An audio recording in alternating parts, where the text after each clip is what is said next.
Everybody needs somebody.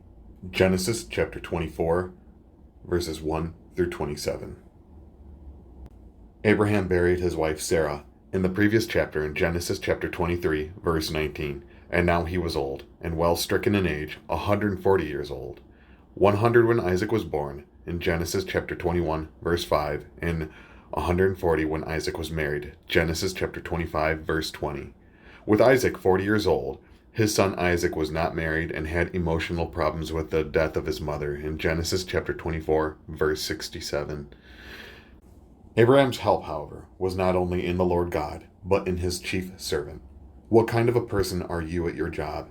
What kind of a relationship do you have with your employer, colleague, or subordinate? How can you glorify God at work?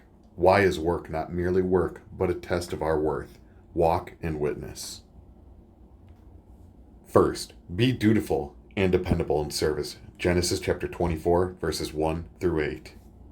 The trusted servant of Abraham, in charge of all that he had, in verse 2, was presumably Eliezer, his steward, in Genesis chapter 15, verse 2, King James Version. Eliezer was an extraordinary and exemplary servant or employee.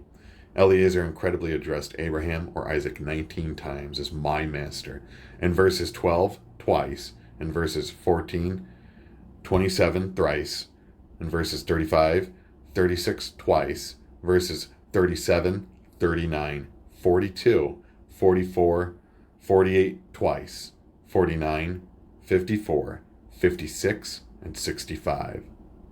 There was none around Abraham as dependable, as dutiful, and as diligent as Eliezer.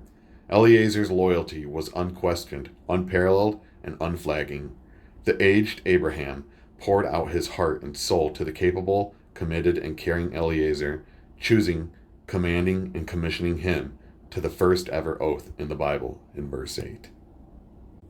Abraham seriously, staunchly, and sincerely uttered two imperatives to his servant: put in verse 2, and make sure, beware in verse 6, and strongly stated two no in verses 3 and 6, and one lest in verse 8 to Eliezer. You will not get a wife for my son from the daughters of the Canaanites in verse 3.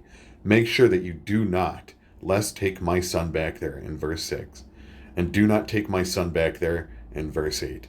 Abraham's command and concern were not an insult or interrogation to Eliezer. There was no disrespect and disregard shown by the faithful servant to his frail master. It was an issue of pride and not pity for Eliezer to be entrusted with picking a bride for his young master. Second, be diligent and decisive in service.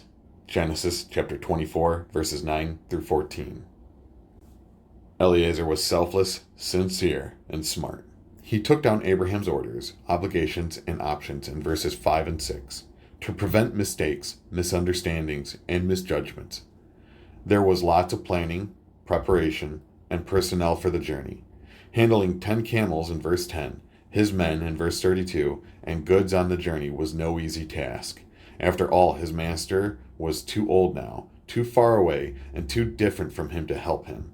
The 750-mile-long trip would have killed the patriarch.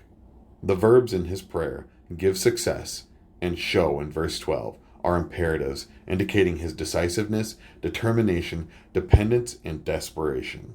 He was a foreigner who worshiped the Lord, in verses 26, 48, and 52. The most times the phrase appears in a chapter, the Bible, calling God Yahweh, the Jewish name for the Lord, Yahweh, 7 times in the chapter, in Genesis chapter 24, verse 12, twice in 27, and verse 35, 40, 42, 48, and 56. Third, be discerning and diplomatic in service. Genesis chapter 24, verses 12 through 27. Rebekah was very beautiful in verse 16, but beauty did not define her. The word that most repeatedly described Rebekah is the word quickly, which occurs 3 times in verses 18, 20, and 46.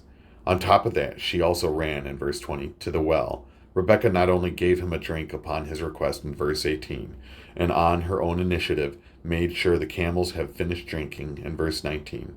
As bonus, the aging servant was called my Lord in verse 18, and Rebekah confessed the name of the Lord 8 times in verses 27, 27, 35, 40, 44, 48, 48, and 56. Watering 10 camels in verse 10 was no joke.